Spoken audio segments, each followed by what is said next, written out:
Hello student, नमस्कार। Assistant professor भर्ती परीक्षा के साक्षात्कार इंटरव्यू पर हम चर्चा कर रहे हैं। पिछली क्लासों में हमने एनईपी 2020 के संदर्भ में हम चर्चा कंटिन्यू कर रहे थे कि एनईपी 2020 में हायर एजुकेशन में क्या प्रावधान किए गए हैं, इसके बाद कॉलेज स्कूली एजुकेशन में जो है वह क्या प्रावधान किए गए थे, किस तरह का स्ट्रक्चर एजुकेशन का इन एनईपी 2020 के अंतर्गत प्रावधान किया गया है। इसके अलावा एनईपी 2020 से पूर्व में कौन कौन सी राष्ट्रीय शिक्षा नीति 2020 उससे पूर्व में कौन कौन सी शिक्षा नीति भारत में प्रचलित रही, उनमें क्या विशेष प्रावधान किए गए थे। उससे पूर्व स्वतंत्रता के लगभग आसपास की चर्चा जब करते हैं तो कौन कौन से शिक्षा आयोगों का गठन किया गया। माध्यमिक शिक्षा आयोग है, मुदालियर आयोग, कोठारी आयोग, इसके बाद है वह विश्वविद्यालय शिक्षा आयोग। इनमें क्या विशेष प्रावधान किए गए थे, इन सारी चीजों पर हमने चर्चा पिछली क्लासों में की है। आज की इस क्लास में हम बात करेंगे कि एनईपी 2020 के लागू होने के बाद कुछ स्कूली शिक्षा में और कुछ जो है वह हायर एजुकेशन, दोनों एजुकेशनों में कुछ विशेष प्रोग्राम जो है वह लागू किए गए हैं और उनका मुख्य पर्पस, मुख्य उद्देश्य यह है कि एनईपी 2020 को धरातल पर एनईपी 2020 जो है उसको धरातल पर किस लागू किया जा सके। तो उसको लागू करने से के साथ साथ में कुछ योजनाएं जो हैं वह महत्वपूर्ण है और उस महत्वपूर्ण योजनाओं के बारे में आपसे साक्षात्कार में प्रश्न पूछे जाते हैं। कुछ साथी ऐसे हैं जो स्कूल एजुकेशन में जॉब में है। मोस्ट ऑफ असिस्टेंट प्रोफेसर बनने से पूर्व ये देखते हैं, अगर एक आंकलन करें तो मुख्य कुछ स्टूडेंट ऐसे होते हैं जो कि स्कूली एजुकेशन में जॉब में होते हैं। तो उस स्कूली एजुकेशन में जॉब में रहने के कारण उस स्कूल में चलने वाली जो योजनाएं हैं उस योजनाओं से के संदर्भ में प्रश्न पूछे जाते हैं। ठीक है, इसके साथ में ही हम बात करेंगे हायर एजुकेशन में कौन कौन से योजनाएं हैं, जैसे रूसा क्या है, नेक क्या है ना। इन सारी चीजों पर हम चर्चा करेंगे। स्कूली एजुकेशन में कृष्ण भोग योजना क्या है, इसके बाद जो है अब अन्नपूर्णा दुग्ध योजना बंद हो गई है, नई योजना स्टार्ट हुई है। एमडीएम मध्याह्न जो भोजन योजना है वह बंद होकर के या उसका नाम परिवर्तित कर करके दूसरी योजना पीएम पोषण योजना उसको स्टार्ट किया गया है। इसके साथ में और भी बहुत सारी योजनाएं जो हैं वह स्कूली एजुकेशन में चल रही हैं। तो इस स्कूली एजुकेशन और कॉलेज एजुकेशन की जो महत्वपूर्ण योजनाएं हैं उस पर चर्चा हम आज की क्लास में करेंगे। सबसे पहली जो योजना है उसमें बात करते हैं राजस्थान के शिक्षा में बढ़ते कदम। ये वर्तमान में स्कूली एजुकेशन में बहुत प्रसिद्ध प्रोग्राम है। चाहे अगर कोई मॉनिटरिंग के लिए कोई अधिकारी भी स्कूल में आता है तो इसके संदर्भ में जितना रिकॉर्ड है वो रिकॉर्ड का संधारण आपसे पूछा जाता है। और आप जो भी स्कूल एजुकेशन में कार्यरत हैं उनको पता होगा कि राजस्थान में शिक्षा के बढ़ते कदम ये योजना क्या है। तो इस पे एक संक्षिप्त अगर हमसे इंटरव्यू में पूछा जाता है कि राजस्थान में शिक्षा के बढ़ते कदम योजना क्या है, तो आपको पता होना चाहिए कि सबसे पहले ये कार्यक्रम स्टार्ट हुआ था 11 नवंबर 2022 को स्टार्ट हुआ था।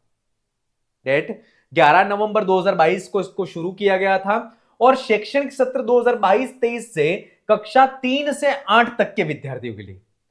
ठीक है, 11 नवंबर 2022 में स्टार्ट किया गया इसको और 2022-23 जो सेशन था उसमें कक्षा 3 से 8 तक के जो विद्यार्थी हैं उन पर लागू किया गया था। इसका मुख्य जो उद्देश्य या अवधारणा कह सकते हैं वह है गतिविधि आधारित आनंददायी कक्षा शिक्षा।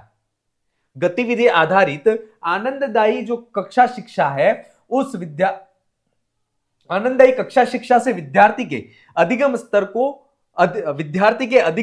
को उस कक्षा स्तर तक लाना। व्यक्तिगत विभिन्नता को आप सभी बहुत अच्छी तरह से जानते हैं कि बालक जो है वह प्रत्येक बालक अपने आप में एक दूसरे से भिन्न भिन्न होता है और व्यक्तिगत विभिन्नता के कारण शिक्षा में यह प्रावधान किया गया जाता है या किया गया है कि बच्चा जिस स्तर का है उस स्तर के अनुरूप कक्षा को बनाया जाए। कुछ विद्यार्थी ऐसे होते हैं जो उस कक्षा के अनुरूप उनका मानसिक स्तर नहीं होता है। तो ऐसे जो कक्षा स्तर से न्यून मानसिक स्तर के बच्चे हैं, ऐसे उन बच्चों को उस आनंददायी कक्षा के स्तर तक उन्हें लेकर के आना, ये इस प्रोग्राम का मुख्य लक्ष्य था।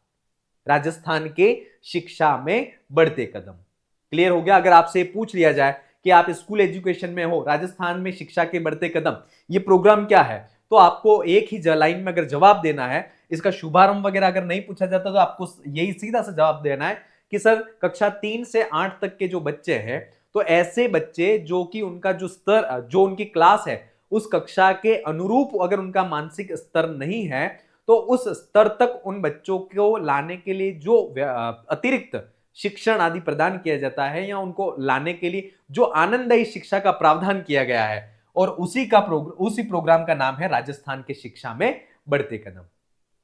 क्लियर? तो ये राजस्थान में शिक्षा के बढ़ते कदम प्रोग्राम क्या है, अगर पूछा जाता है तो ये आपको इसका जवाब देना है। अगला प्रोग्राम है मुख्यमंत्री बाल गोपाल योजना। बहुत प्रसिद्ध योजना है, क्योंकि मुख्यमंत्री बाल गोपाल योजना में होता यह है कि इसमें बच्चे जो हैं उनको दुग्ध वितरण किया जाता है। इससे पूर्व ये योजना जो है वह लागू हुई, उससे पूर्व एक योजना चल रही थी, उसका नाम है अन्नपूर्णा दुग्ध योजना। अन्नपूर्णा दुग्ध योजना कब लागू हुई थी? तो 2018 में इसको लागू किया गया था। किसको? अन्नपूर्णा दुग्ध योजना को। इसके अंतर्गत बालक जो है उस बालक को दूध का वितरण किया जाता था। किसका? दूध का इसमें वितरण किया जाता था। फिर क्या होता है कि इस योजना का नाम परिवर्तित कर करके मुख्यमंत्री बाल गोपाल योजना इसको प्रारंभ किया गया 29/11/2022 को। कब किया गया था? 29 नवंबर 2022 को प्रारंभ किया गया। इसमें क्या होता था? तो इसको देखिए, यह योजना स्कूली बच्चों में पौष्टिकता बढ़ाने के लिए पाउडर वाला दूध देने की एक पहल है। ठीक है, अन्नपूर्णा दुग्ध योजना में दूध दिया जाता था, और मुख्यमंत्री बाल गोपाल जो योजना है उसमें दुग्ध पाउडर के द्वारा निर्मित जो दूध है वह दूध इसमें दिया जाता था। क्लियर? तो पौष्टिकता बढ़ाने के लिए पाउडर वाला दूध देने की एक पहल थी। अब पाउडर कितना था और उसमें पाउडर कितना लेना था, उसमें गर्म पानी कितना मिश्रण किया जाता था, उसकी भी बात इसमें करते हैं हम। मूलतः यह मुख्यमंत्री बाल गोपाल योजना थी, जिसे बाद में नाम बदलकर पन्नाधाय बाल गोपाल योजना कर दिया गया। यह याद रखना, जो मूल योजना थी वह मुख्यमंत्री बाल गोपाल योजना थी। इसका नाम परिवर्तित कर करके ये पूछा जाता है, मॉक इंटरव्यू में भी हमने बहुत सी बार पूछा है, पन्नाधाय बाल गोपाल योजना। बहुत से कैंडिडेट ऐसे हैं जो स्कूली एजुकेशन में जॉब कर रहे हैं, एमडीएम के इंचार्ज भी हैं, फिर भी इनको इस योजना का परिवर्तित नाम नहीं पता है। ठीक है, तो इसका परिवर्तित नाम पन्नाधाय बाल गोपाल योजना कर दिया गया। योजना का उद्देश्य कुपोषण से लड़ना और स्कूली बच्चों को पर्याप्त पोषण देना, यह इस योजना का मुख्य उद्देश्य है। ठीक है, अब इसमें जब यह प्रारंभ हुई थी, जब यह योजना प्रारंभ हुई थी, तब 2 दिन ही जो है वह दूध प्रदान, पाउडर दूध इसमें दिया जाता था। लेकिन बाद में जो है इसको 6 दिन, सप्ताह के जो 6 दिन है उन 6 दिनों में इस दूध पाउडर का वितरण किया जाता है। और इसमें कक्षा 1 से 5वीं तक, कक्षा 1 से 5वीं तक जो है वह 15 ग्राम पाउडर, 15 ग्राम पाउडर प्लस पानी, गर्म पानी। ठीक है, इसका मिश्रण करने के बाद 150 ml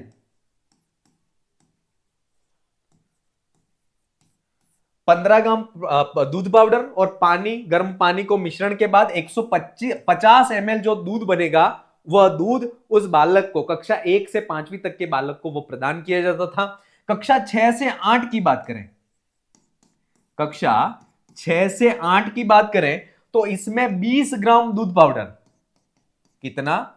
20 ग्राम पाउडर प्लस गर्म पानी। ठीक है, प्लस गर्म पानी, और इसके मिश्रण से 200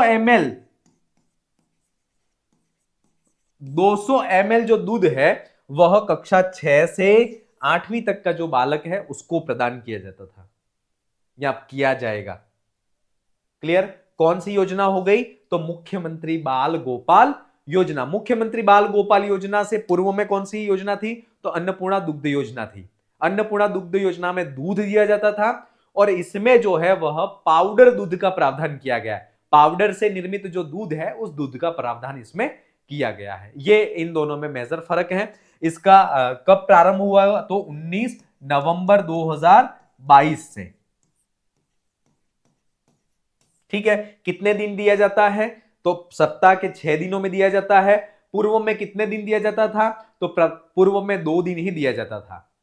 कितने दिन? 2 दिन। कौन कौन से दिन थे? तो मंगलवार और शुक्रवार। मंगलवार और शुक्रवार इन 2 दिनों,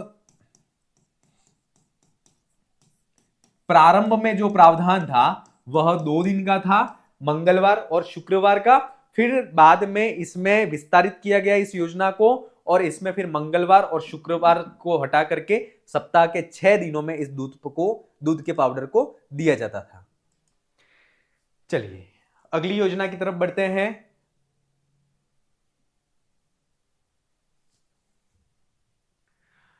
अगली योजना है प्रधानमंत्री पोषण शक्ति निर्माण योजना।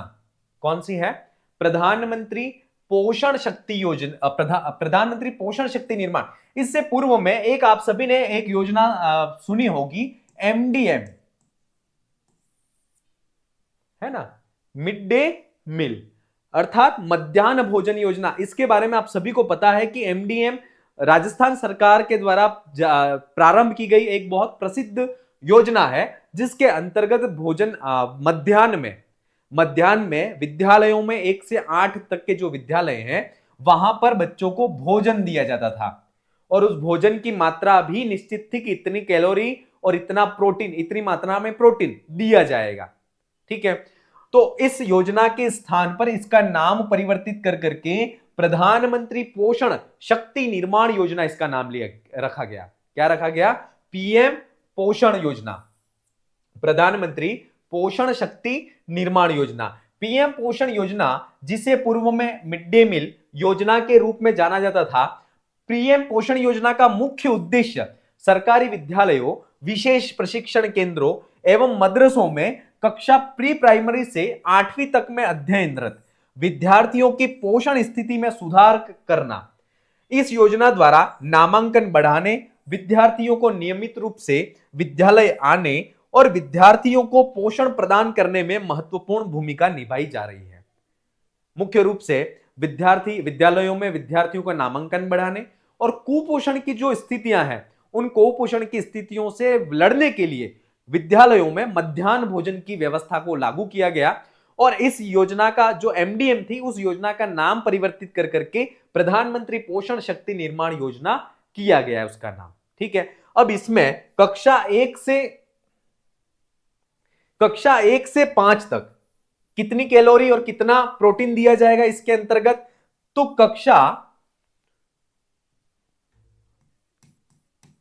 कक्षा 1 से 5 तक। ठीक है, ये थोड़ा सा आपको याद रखना है क्योंकि बहुत सी बार ये पूछ लिया जाता है। कक्षा 1 से 5 तक का जो विद्यार्थी है उसको 450 कैलोरी भोजन, कितना? 450 कैलोरी भोजन और प्रोटीन कितना दिया जाएगा? तो 12 ग्राम प्रोटीन, 12 ग्राम प्रोटीन। ये किसकी बात हुई? तो ये कक्षा 1 से 5 तक के विद्यार्थियों में बात हुई। कक्षा 6 से 8 की बात करें, कक्षा 6 से 8 की चर्चा करते हैं तो कक्षा 6 से 8 में कितनी कैलोरी दी जाएगी? तो 700 कैलोरी भोजन के रूप में और 20 ग्राम प्रोटीन। कितना?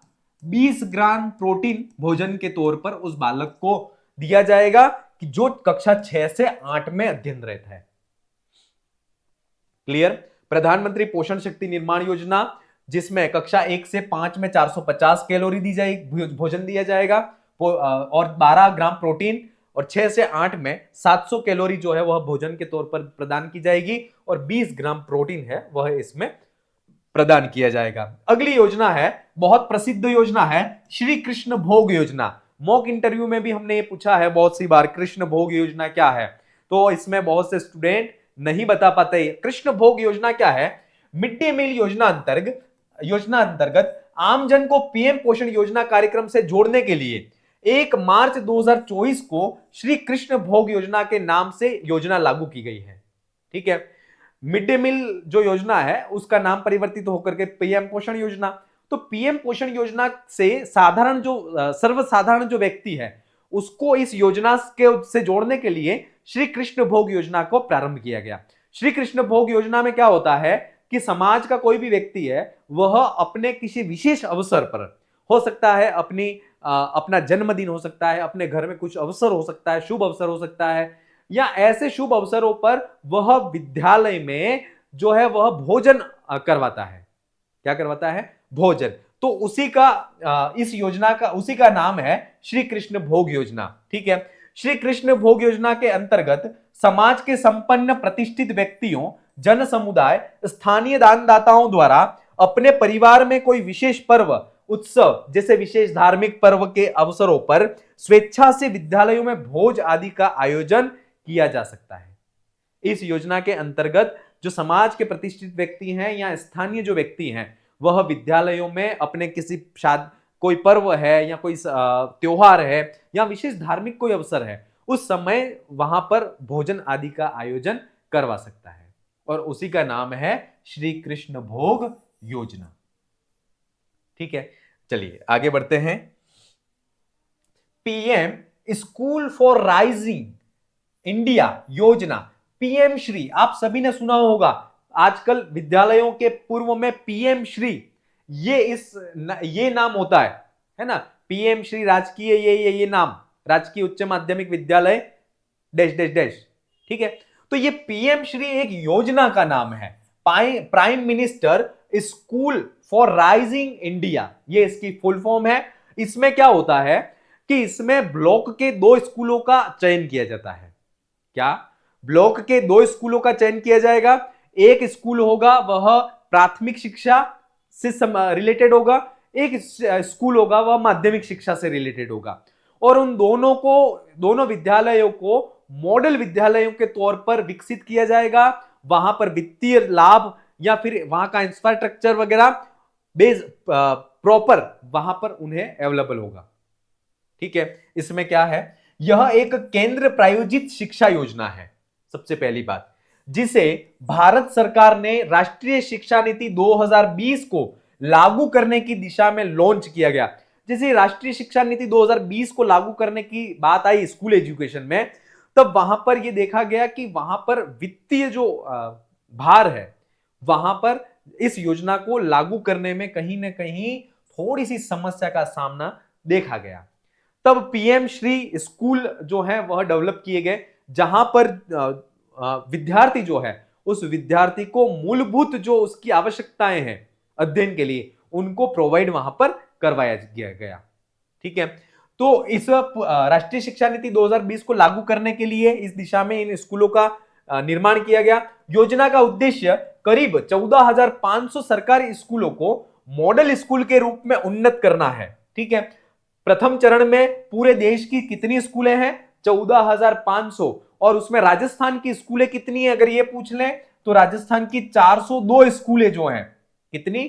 402 स्कूलों को पीएम श्री जो योजना है उस योजना के अंतर्गत विकसित या डेवलप किया गया। ठीक है, बेहतर इंफ्रास्ट्रक्चर, स्मार्ट क्लासरूम, प्रयोगशालाएं, खेल की सुविधाएं इत्यादि देना है। सरकार इस योजना का जो मुख्य उद्देश्य है वह यह है कि 14,500 स्कूलें जो हैं उनको मॉडल स्कूल के रूप में विकसित करना है, और बेहतर इंफ्रास्ट्रक्चर, स्मार्ट क्लासरूम, प्रयोगशालाएं और खेल की सुविधाएं इत्यादि देना, ये इसका मुख्य उद्देश्य है। ये योजना जो है वह 5 साल के लिए अर्थात 2022-23 से लगा करके 2026-27 तक का ये प्रोजेक्ट है। कौन सी योजना? पीएम श्री योजना। ठीक है, और इसमें 402 स्कूलें जो है वह इसमें शामिल हैं, और इसको यहां पर राजस्थान में 20 अप्रैल 2023 से, कब? 20 अप्रैल 2023 से इस योजना को राजस्थान में लागू किया गया। क्लियर? तो ये पीएम श्री जो योजना है उस पर बात की। एक महात्मा गांधी इंग्लिश स्कूल है ना, ये भी बहुत चर्चा में है क्योंकि इनके आने के बाद एक शिक्षा में अभूतपूर्व परिवर्तन हुआ। इससे पूर्व जो है वह राजकीय विद्यालयों में हिंदी मीडियम, हिंदी माध्यम से ही शिक्षा को प्रदान किया जाता था, ठीक है।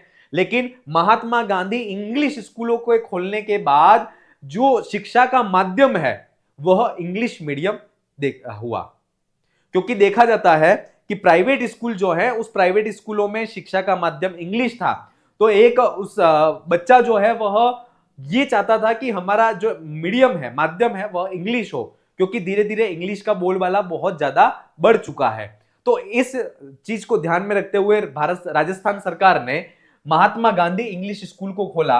बजट 2022-23 के अंतर्गत राजस्थान के शहरी एवं ग्रामीण क्षेत्रों में महात्मा गांधी अंग्रेजी माध्यम विद्यालयों की स्थापना का प्रावधान किया। इन विद्यालयों की स्थापना का पीछे राज्य सरकार का उद्देश्य यह था कि उन बच्चों को जो किसी स्कूल, निजी स्कूल की फीस नहीं भर पाते, वह बच्चे जो किसी निजी स्कूल की फीस नहीं अफोर्ड कर सकते हैं, उन्हें अंग्रेजी भाषा में, अंग्रेजी माध्यम में गुणवत्तापूर्ण शिक्षा मिल सके। इस उद्देश्य को ध्यान में रख करके महात्मा गांधी इंग्लिश स्कूलों का प्रारंभ किया गया और ये विद्यालय वर्तमान में कक्षा 1 से 12 तक, कब तक? कक्षा 1 से 12 तक ये विद्यालय संचालित है। तो ये महात्मा गांधी इंग्लिश स्कूल की बात की। फिर एक स्कूली एजुकेशन में सबसे बड़ा प्रोग्राम SSA, सर्व शिक्षा अभियान, इसके बारे में भी बहुत सी बार पूछा जाता है कि सर्व शिक्षा अभियान क्या है। इसकी जगह वर्तमान में सर्व शिक्षा अभियान, इसके बाद रमसा, इन दोनों को बंद कर करके समसा, समग्र शिक्षा अभियान, इसको प्रारंभ किया गया है। तो पहले सर्व शिक्षा अभियान क्या है उसके ऊपर चर्चा करते हैं। प्रारंभिक शिक्षा के सार्वजनिकरण के लिए सर्व शिक्षा अभियान का शुभारंभ संपूर्ण देश में किया गया, ठीक है। क्यों किया गया? तो सार्वजनिक प्रारंभिक जो शिक्षा है, स्कूली शिक्षा है, उसका सार्वजनिकरण करने के लिए इस शिक्षा योजना का, सर्व शिक्षा अभियान का प्रारंभ किया गया। देश के 6 से 14 वर्ष तक की आयु के सभी बच्चों को वर्ष 2010 तक प्रारंभिक एवं उच्च प्राथमिक एवं उच्च प्राथमिक कक्षा तक की संतोषजनक, निशुल्क और गुणवत्तापरक प्राथमिक शिक्षा उपलब्ध कराने के अहम उद्देश्य को लेकर वर्ष 2000 और 2001 में सर्व शिक्षा अभियान की घोषणा की गई थी, जिसे वर्ष 2001-2 से संचालित कर दिया गया था, ठीक है।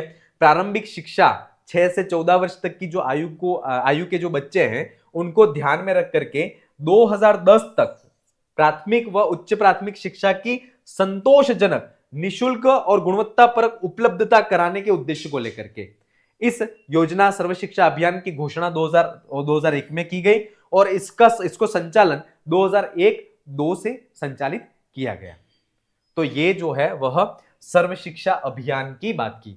सर्व शिक्षा अभियान है वह, उसके अंतर्गत कुछ संचालित योजनाएं, सर्व शिक्षा अभियान के अंतर्गत ही कुछ योजनाएं संचालित थी, उस पर भी हम देख लेते हैं। सबसे पहली है लोक जुम्बिश परियोजना।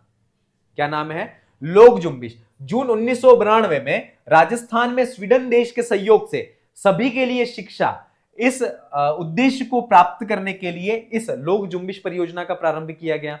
इसके बाद national programme for education of girl at elementary level, है ना, NPGL, इसके तहत कक्षा 1 से 8 तक की कमजोर छात्राओं के लिए उपचारात्मक शिक्षण उपलब्ध कराया जा रहा है। ये बहुत सी बार NPGL ये पूछा जाता है। एक तो इसकी full form national programme for education of girl at elementary level, ये इसकी फुल फॉर्म है और इसमें कक्षा 3 से 8 तक की जो कमजोर छात्राएं हैं उनके लिए उपचारात्मक शिक्षण का प्रावधान इसके अंतर्गत किया गया है और ये सर्व शिक्षा जो अभियान है उसका ही ये भाग है, ठीक है।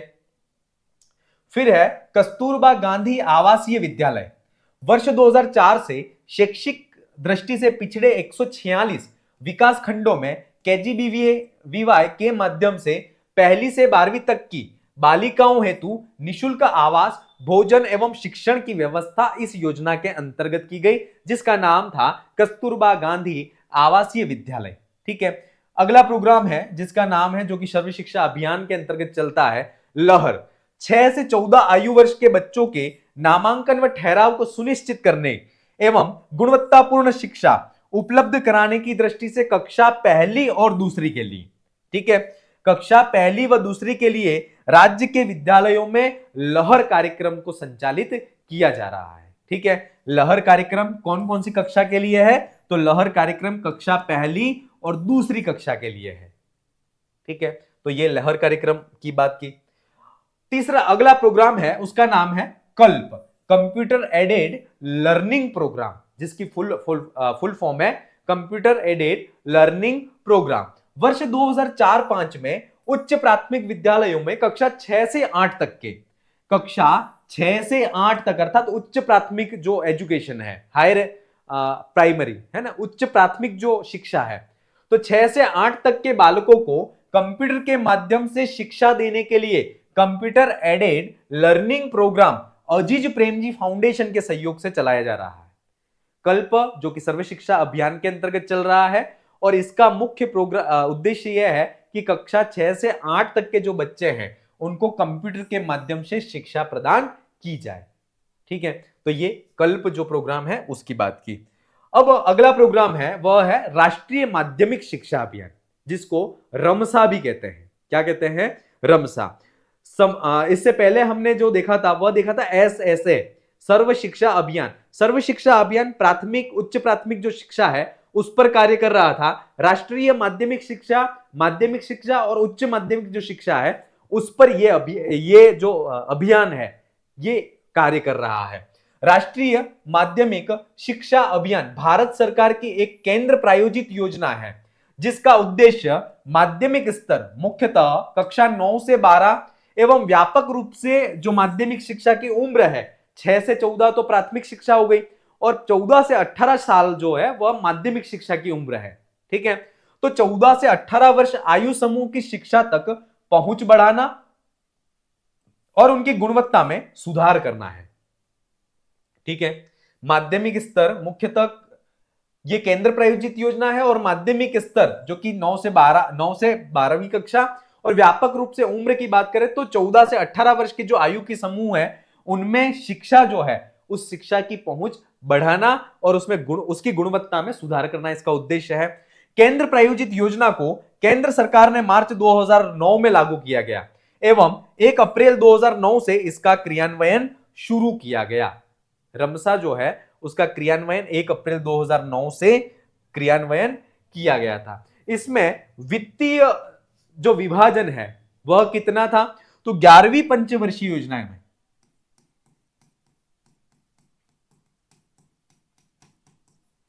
कौन सी पंचवर्षीय योजना? तो 11वीं पंचवर्षीय योजना जो है उसमें केंद्र और राज्य इन दोनों का वित्त का जो रेशो था या विभाजन था वह था 75:25, अर्थात 75% केंद्र का था और 25% जो है वह राज्य सरकार वित्त का प्रावधान करती थी। 12वीं पंचवर्षीय योजना में इसमें परिवर्तन किया गया।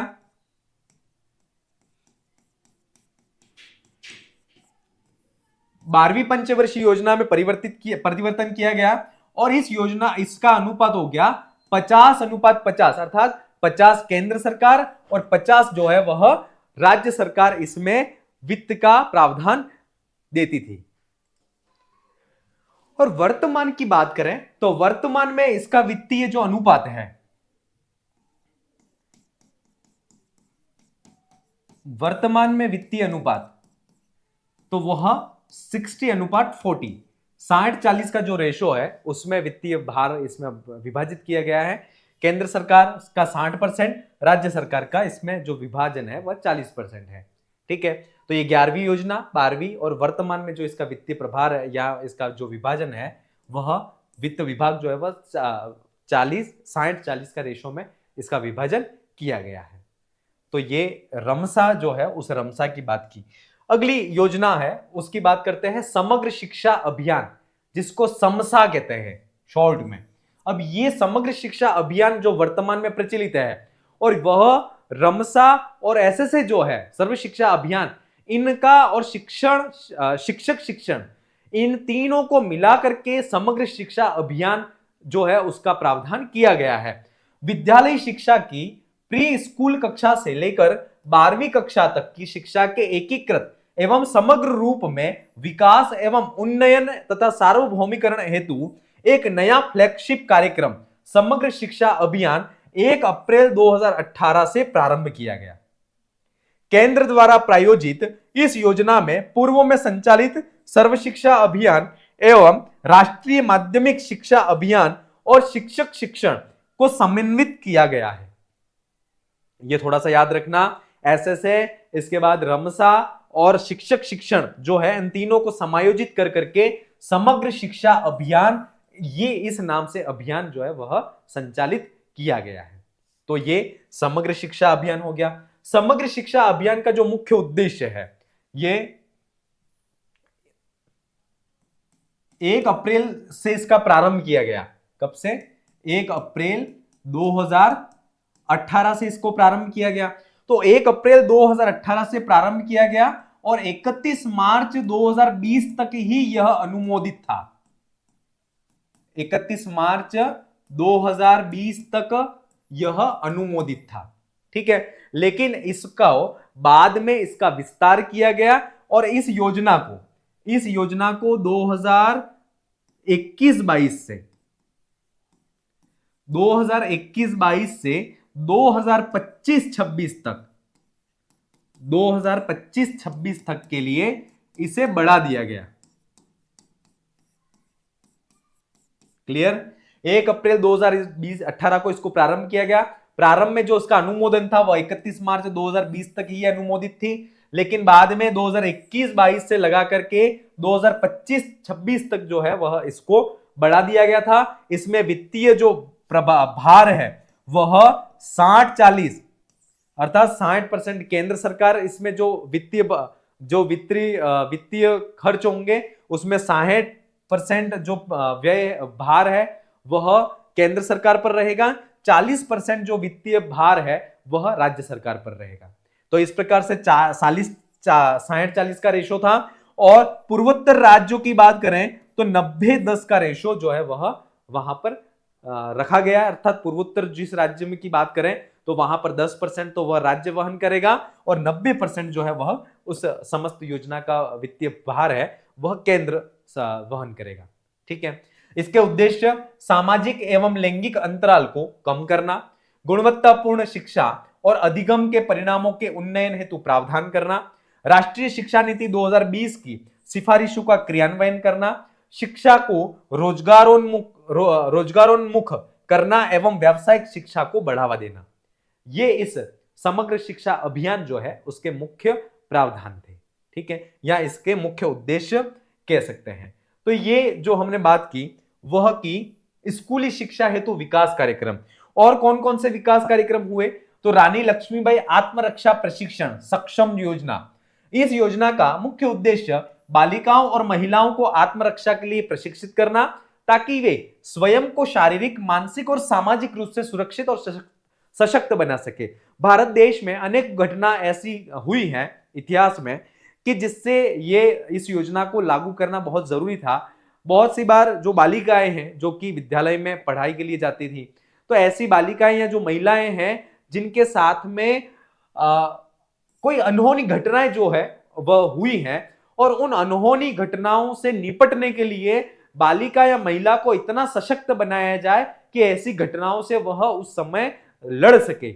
इसके लिए स्कूल और कॉलेजेस में जो है वह रानी लक्ष्मीबाई, जो इस कॉलेजेस की बात करें तो वहां पर कुछ सेलेक्टेड कॉलेजों को रानी लक्ष्मीबाई केंद्र के रूप में स्थापित किया गया और वहां पर पुलिस कांस्टेबलों के द्वारा आत्मरक्षा का प्रशिक्षण दिया जाता है। यही प्रोग्राम स्कूल एजुकेशन में भी किया जाता है, जिसमें बालिकाओं को आत्मरक्षा के गुर जो है वह वहां पर सिखाए जाते हैं। इस योजना का मुख्य उद्देश्य बालिकाओं, महिलाओं में आत्मविश्वास और साहस विकसित करना, बालिकाओं को छेड़छाड़, हिंसा, दुर्व्यवहार जैसी स्थितियों से स्वयं की रक्षा करना सिखाना, महिलाओं को स्वावलंबी और जागरूक बनाना। देखिए, बहुत सी बार हम स्कूलों में रहते हैं, हम ये चीजें सुनते हैं, लेकिन जब हमसे पूछ लेते हैं कि ऐसे से क्या है, अब हम मैं भी स्कूल एजुकेशन में था तो ऐसे से क्या है, अगर हमें उसकी डेफिनेशन पूछ ले ये क्या काम करता है तो हमें वास्तव में हमें नहीं पता होता है। तो ऐसी चीजें जो कि हम स्कूलों में सुनते हैं, लेकिन हम उसके बारे में अगर हमें ये बोल दिया जाए कि इस टॉपिक पर आप 5 मिनट बोलिए, तो हम वहां पर बोल नहीं पाते हैं। और इंटरव्यू में ये तैयारी इसीलिए की जा रही है कि ताकि आप ऐसी योजनाओं के बारे में कुछ नहीं तो एक सिंपल सी चीजें तो जानो कि ये चीज है क्या। तो अगर आपसे अगर ऐसा क्वेश्चन पूछ लिया जाता है और अगर आप 1 लाइन 2 लाइन 3 लाइन में भी इसका जवाब देते हो, तो एक्सपर्ट को यह पता रहता है कि विद्यार्थी को ये सारी चीजें पता है। अगली योजना, कालीबाई भील मेधावी छात्रा स्कूटी योजना, बहुत हायर एजुकेशन की बहुत प्रसिद्ध योजना है। इसमें क्या होता है कि छात्रा जो है उस छात्रा को स्कूटी प्रदान की जाती है। और स्कूटी प्रदान किन छात्राओं को की जाए, तो इसके लिए पात्रता की कुछ शर्तें हैं।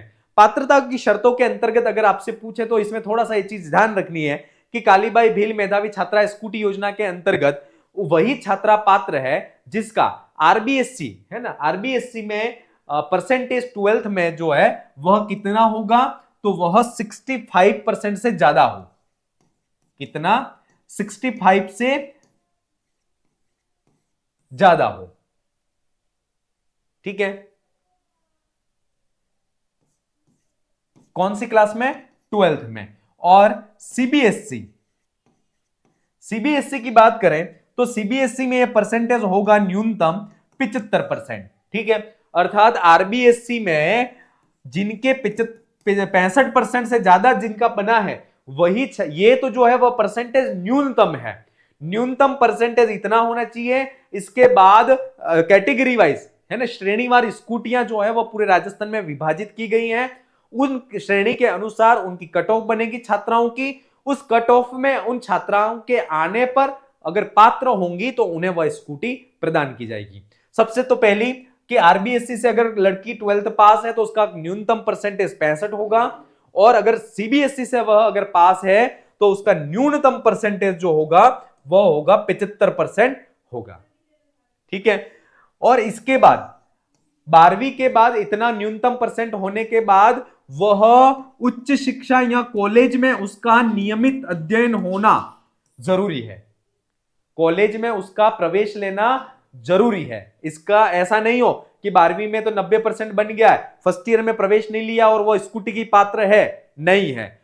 अगर उसका परसेंटेज 12वीं में अच्छा है, उसने स्कूटी योजना के लिए आवेदन किया है, उसकी जो कट ऑफ बनेगी उस कट ऑफ में उसका नाम आया है, तो उसकी जो नोडल केंद्र है वहां पर उनके दस्तावेजों का सत्यापन होगा। यह जांच की जाएगी कि वह बच्ची फर्स्ट ईयर में अध्ययनरत है अथवा नहीं है।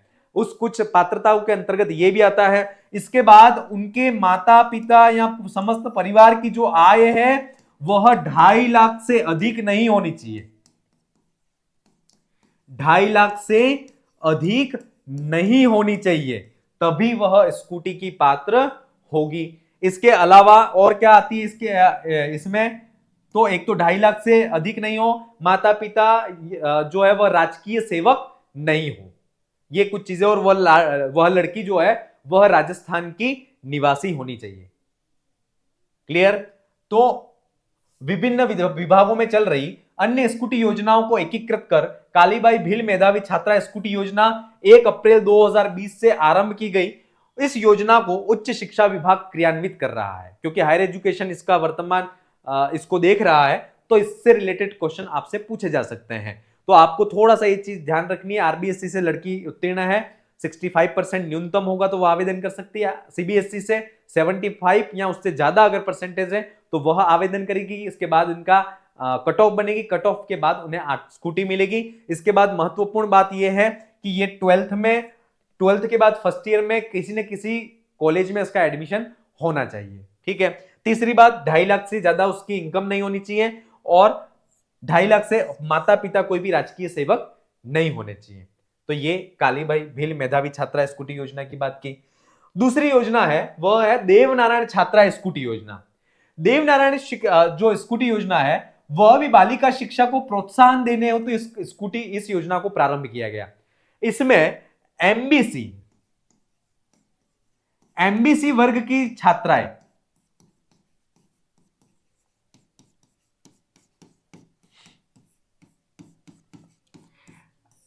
इस योजना में कालीबाई भील मेधावी जो छात्रा स्कूटी योजना थी, उसमें सभी कैटेगरी की बालिकाएं जो है वह पात्र हैं और निश्चित संख्या है प्रत्येक श्रेणी की।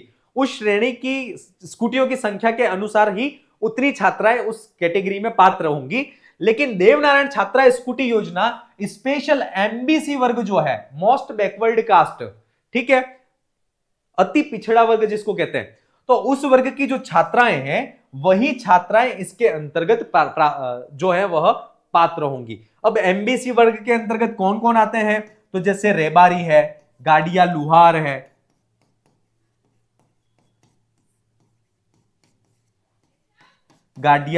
है, बंजारा है ना।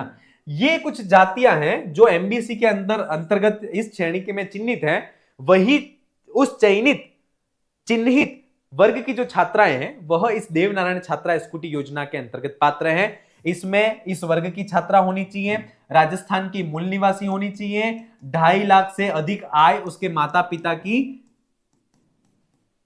2.5 लाख से अधिक आय जो है वह उनकी नहीं होनी चाहिए। इसके बाद कॉलेज में उच्च शिक्षा में प्रथम वर्ष अर्थात फर्स्ट ईयर में कॉलेज में एडमिशन लेना जरूरी है। नियमित रूप में वहां पर अध्ययनरत होनी चाहिए। ये देवनारायण छात्रा स्कूटी जो योजना है उसकी कुछ शर्तें हैं, उसकी हमने यहां पर चर्चा की। ठीक है, चलिए आगे बढ़ते हैं। तो अब आगे हायर एजुकेशन जो है, उस हायर एजुकेशन में कुछ जैसे रमसा है, रूसा है, इसके बाद नैक है, ये चीजें क्या है? तो सबसे पहला है रूसा, राष्ट्रीय उच्चतर शिक्षा अभियान, जिसका नाम है रूसा। भारत सरकार के शिक्षा मंत्रालय द्वारा प्रवर्तित एवं केंद्र तथा राज्य के 60-40 वित्तीय सहयोग से वर्ष 2013 में संचालित योजना है। और इसका रूसा का मुख्य उद्देश्य क्या है? तो उच्च शिक्षा की गुणवत्ता में सुधार करना, राज्य विश्वविद्यालयों एवं कॉलेज को वित्तीय सहायता देना, शिक्षा में समानता और पहुंच बढ़ाना, शोध, इंफ्रास्ट्रक्चर और नवाचार को प्रोत्साहित करना, ये रूसा का मुख्य उद्देश्य है। राजस्थान उच्च शिक्षा अभियान इसकी फुल फॉर्म है। ठीक है, चलिए अगला जो है उसकी बात करें तो नेक के बारे में आपने बहुत अच्छी तरह से बहुत बार सुना भी होगा। ठीक है, राष्ट्रीय मूल्यांकन एवं प्रत्यायन परिषद, जिसको नेक कहते हैं। ठीक है, नेक भारत की एक स्वायत्तशासी संस्था है जो उच्च शिक्षा संस्थानों अर्थात कॉलेज और विश्वविद्यालयों की गुणवत्ता का मूल्यांकन करती है। ठीक है, गुणवत्ता का मूल्यांकन करती है, प्रत्यायन करती है और राजकीय महाविद्यालयों की गुणवत्ता सुनिश्चित करने हेतु नेक द्वारा मूल्यांकन किया जाता है। और नेक द्वारा मूल्यांकन के बाद नेक द्वारा उस महाविद्यालय को एक ग्रेड दी जाती है और वह ग्रेड उसके मूल्यांकन के आधार पर ही नेक दी जाती है। ठीक है, तो ये हमने बात की वह नेक की और इसके उद्देश्य हैं उच्च शिक्षा में गुणवत्ता सुनिश्चित करना, कॉलेज विश्वविद्यालय के शैक्षणिक, प्रशासनिक और शोध स्तर का आंकलन करना और संस्थानों को ग्रेड देकर सुधार के लिए दिशा देना। जैसे बहुत अगर उस कॉलेज का स्तर जो है वो बहुत न्यून है तो उसमें सी ग्रेड या फिर डी ग्रेड इस तरह की ग्रेड दी जाती है और उसमें सुधार के लिए उन्हें जो है वह दिशा निर्देश आदि प्रदान किए जाते हैं। तो ये जो बात हुई वह नेक जो है उस नेक पर हमने चर्चा की। एक अभी वर्तमान में हाल ही में बहुत बार आपने सुना होगा राजशेष कॉलेज। तो ये राजशेष क्या है? जिसमें विद्या सम्मेलन के अंतर्गत कार्मिक कार्यरत होते हैं। राजशेष न्यूज़पेपर में भी वर्तमान में चर्चा का विषय है। तो राजशेष है क्या? तो राजशेष का फुल फॉर्म है Rajasthan college education society. Rajasthan college education society जो राजस्थान सरकार की एक संस्था है और यह राज्य में नए सरकारी कॉलेज चलाने, संविदा पर शिक्षक व कर्मचारी की नियुक्ति करने और उच्च शिक्षा के बुनियादी ढांचे को विकसित करने के लिए बनाई गई है, जिसका मुख्य उद्देश्य गुणवत्तापूर्ण शिक्षा प्रदान करना है। ठीक है, वर्तमान में जितने कॉलेज बन रहे हैं या निर्माण हो रहा है वह राजशेष के अंतर्गत हो रहा है। राजशेष क्या है कि एक प्रकार की सोसाइटी है उस सोसाइटी के अंदर उन कॉलेजों का खुल रहे हैं और उनमें विषय जो है उन विषयों का आवंटन भी सोसाइटी के अंतर्गत ही हो रहा है। ठीक है, फिर है यह संस्था राजस्थान के उच्च शिक्षा विभाग के तहत कार्य करती है। इसका मुख्य उद्देश्य जहां उच्च शिक्षा की आवश्यकता है, इसका मुख्य उद्देश्य जहां उच्च शिक्षा की आवश्यकता है वहां नए कॉलेज खोलना और उन्हें संचालित करना है। इन कॉलेजों में स्टाफ की नियुक्ति राज्य सरकार द्वारा निर्धारित नियमों के अनुसार होती है, जिसमें विद्या संबल योजना के तहत कार्मिक लगाना भी शामिल है। इसमें जो स्टाफ की नियुक्ति है वह इस सोसाइटी के अंदर अंतर्गत होती है और नियमों का निर्धारण भी सोसाइटी ही करती है और विद्या संबलन के अंतर्गत जो कार्मिक लगाए जा रहे हैं वह भी इस सोसाइटी के अंतर्गत ही लगाए जाते हैं। इस सोसाइटी के अंतर्गत जो कॉलेज कार्यरत हैं उन कॉलेजों में ही लगाए जाते हैं। ठीक है, तो इसका मुख्य उद्देश्य उच्च शिक्षा की जहां आवश्यकता है वहां पर कॉलेज खोलना, उन्हें संचालित करना और उसमें स्टाफ की नियुक्ति आदि करना, ये काम जो है वह राजशेष जो संस्था है वह कर रही है। ठीक है, तो ये हमने बात की वह राजशेष की।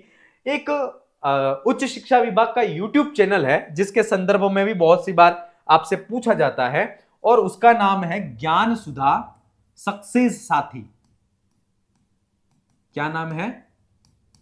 ज्ञान सुधा सक्सेस साथी।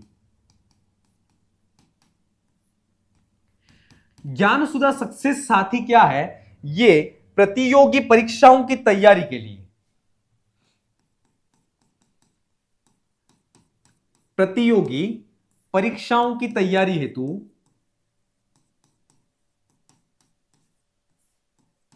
प्रतियोगी परीक्षाओं की तैयारी हेतु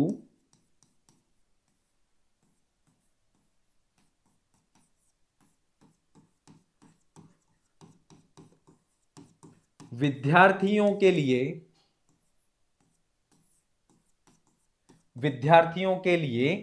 YouTube चैनल है।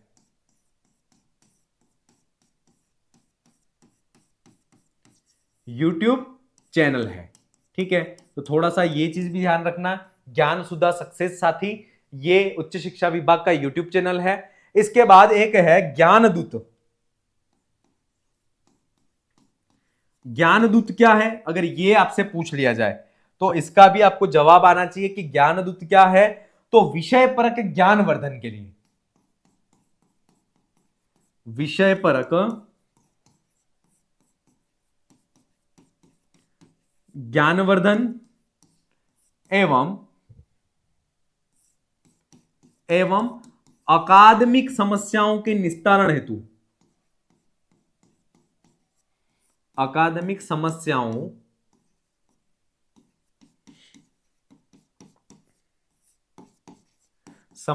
के निस्तारण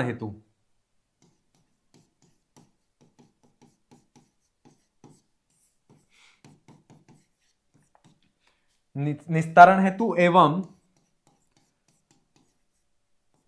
विद्यार्थियों के समय के सदुपयोग के लिए, एवं विद्यार्थियों के समय के सदुपयोग हेतु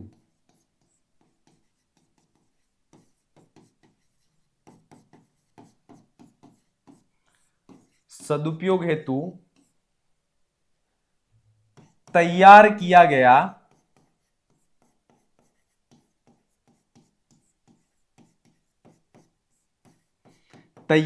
गया मंच है। ठीक है, जिसमें टीचर या जो है वह स्वैच्छिक रूप से ई कंटेंट है वह वीडियो के माध्यम से, पीडीएफ के माध्यम से इस ज्ञानदूत कार्यक्रम में प्रोवाइड करवाते हैं। ठीक है, विषय परक ज्ञानवर्धन एवं अकादमिक समस्याओं के निस्तारण हेतु एवं विद्यार्थियों के समय के सदुपयोग के लिए तैयार किया गया एक कार्यक्रम है जिसका नाम है